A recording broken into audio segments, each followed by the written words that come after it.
fermer ces trous-là pour que vous n'ayez plus mal, pour vous soulager.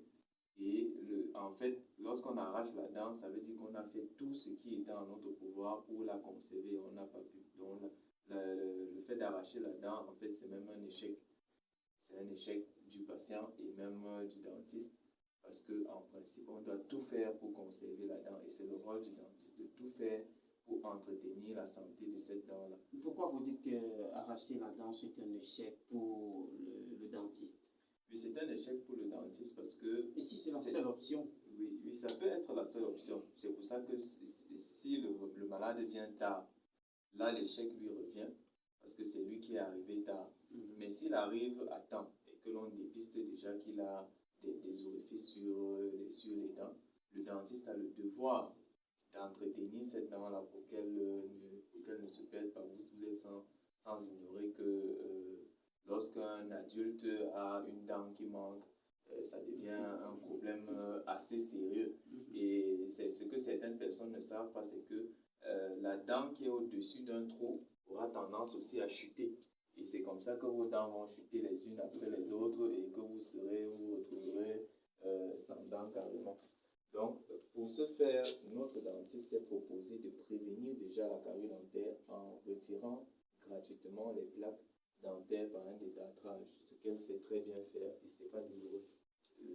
Pour la petite histoire, moi-même, j'ai eu droit il y a quelques jours et elle s'y prend vraiment très bien. Exactement. On parle aussi du dépistage du diabète dans vos services. Oui, vraiment en arrivant à Bouddha, j'ai remarqué que le taux de personnes diabétiques, la prévalence du diabète des personnes diabétiques est très élevée et nous recevons par contre les patients diabétiques seulement en hospitalisation lorsque c'est déjà très grave.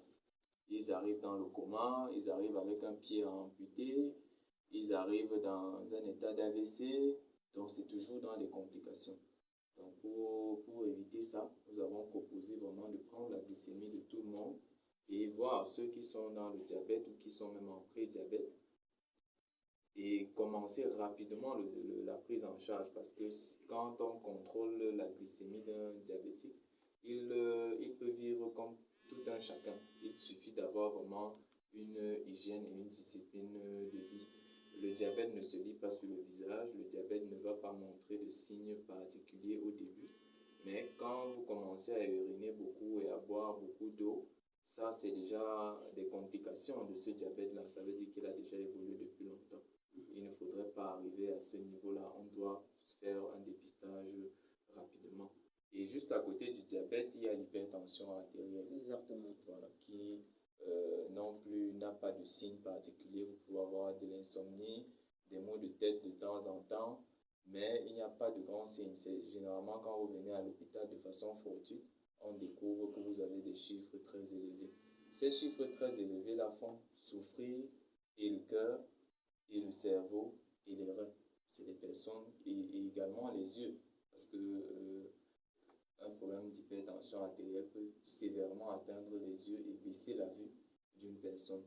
Donc, ce n'est qu'en venant à l'hôpital qu'on peut faire un dépistage en prenant votre tension artérielle.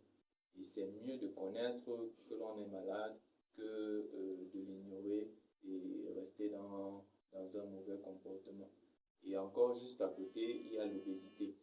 Exactement. Puisque vous avez précisé l'hypertension artérielle et l'obésité.